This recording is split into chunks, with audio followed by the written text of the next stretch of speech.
अब किशनलाल अपनी 10 वर्ष की बेटी साधना को लेकर गांव के सुकून भरे वातावरण को छोड़कर मुंबई जैसे शहर की चहल पहल, चकाचौंध और शोर शराबे में आ गया था। हालांकि किसी को किशनलाल के जाने का कोई गम या दुख तो नहीं था, लेकिन बेचारा किशनलाल और मासूम साधना अभी भी अपनों को याद कर रहे थे। कुछ नहीं था किशनलाल के पास सिवाय मेहनती हाथों के और माथे की लकीरों पर लिखी किस्मत के। हाथों में उंगली थी छोटी सी साधना की और आंखों में उम्मीद थी अपनी बेटी के लिए कुछ करने की। इसके सिवा किशनलाल के पास कुछ भी तो नहीं था। ना तो उसे मुंबई जैसे शहर की कोई जानकारी थी और ना ही उसके रहने का कोई ठिकाना था। लेकिन कहते हैं वक्त सबका बदलता है और वक्त से पहले कुछ भी संभव नहीं हो पाता। मुंबई की भीड़ वाली सड़कों पर आती जाती गाड़ियों को देखते हुए साधना एक तरफ सिकड़ी हुई पिता के कंधों पर सर रखकर बैठी थी। तभी अचानक हुए एक हादसे ने सब कुछ बदलकर रख दिया। एक गाड़ी जिसके शायद ब्रेक फेल हो गए थे, बहुत तेज़ी से साधना और किशनलाल के आगे से गुजरती हुई आगे खड़े एक पेड़ में टकरा गई और गाड़ी में बैठे लोगों की चीख पुकार आने लगी। मुंबई जैसे शहर में जहां लाखों लोगों की इतनी भीड़ है, उस भीड़ में कोई भी उनकी मदद करने या चीखें सुनने को तैयार नहीं था। कोई उनकी मदद करने के लिए आगे आने को तैयार नहीं था। लेकिन साधना और किशनलाल भागकर वहां गए और उन्होंने गाड़ी का शीशा तोड़कर गाड़ी के अंदर बैठे एक दंपत्ति और उनके 2 बच्चों, जिसमें एक 3 साल की बेटी और एक नवजात बच्चा जिसने अभी कुछ दिन पहले ही जन्म लिया था, उसे वह लोग लेकर अस्पताल से घर वापस आ रहे थे। उन सबको सुरक्षित तरीके से निकाल लिया। इस बचाव कार्य में साधना और किशनलाल को भी काफ़ी खरोंचें और चोटें लग चुकी थी, लेकिन उन्होंने अपने बहते लहू पर ध्यान न देकर उन लोगों को बचाने में अपनी पूरी जान लगा दी। जैसे ही वह लोग गाड़ी से बाहर निकले, गाड़ी में आग लग गई।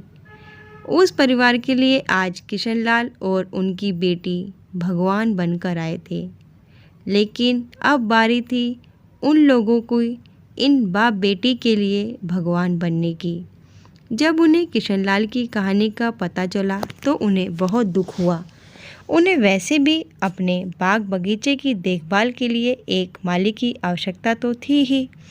भला मिट्टी और पौधों की परख किशनलाल से ज़्यादा किसको हो सकती थी।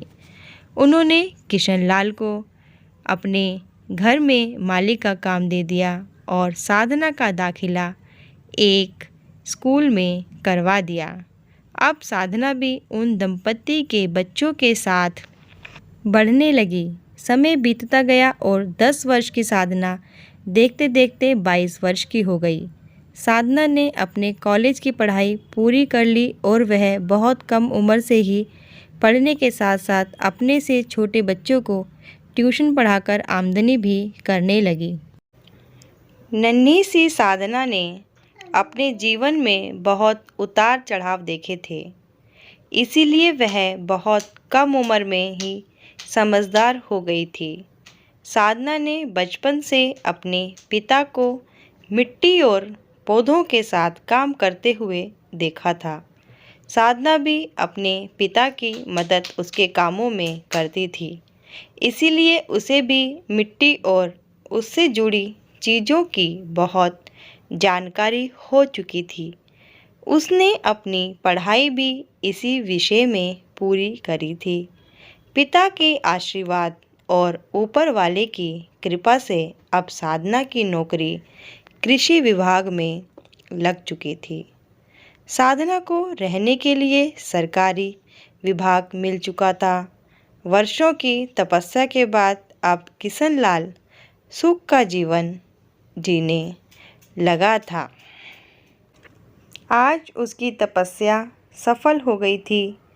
उसने अपनी बेटी को इस काबिल बना दिया था कि उसे किसी के भी आगे हाथ ना फैलाना पड़े।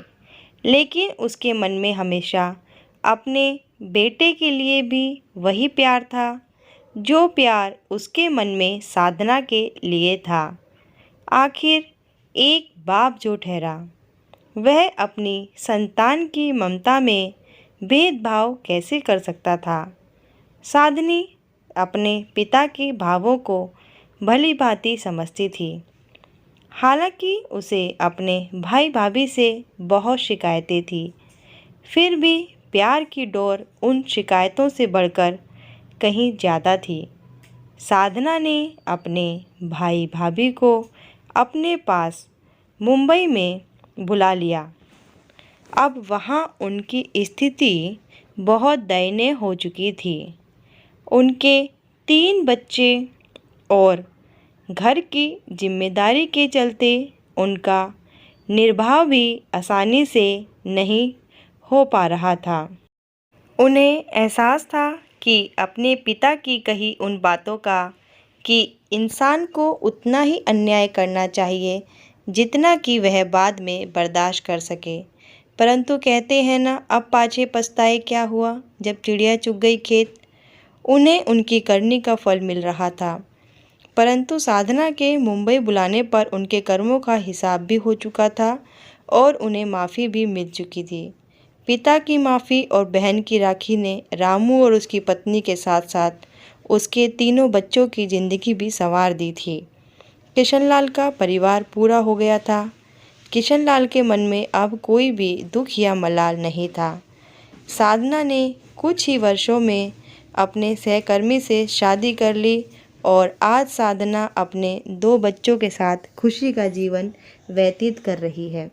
दोस्तों, आपको ये कहानी कैसी लगी हमें प्लीज़ कमेंट बॉक्स में ज़रूर लिखिएगा और हमारी आने वाली कहानियों के लिए प्लीज़ हमारे चैनल को सब्सक्राइब कीजिएगा, लाइक कीजिएगा और शेयर कीजिएगा। सुनने के लिए बहुत बहुत धन्यवाद।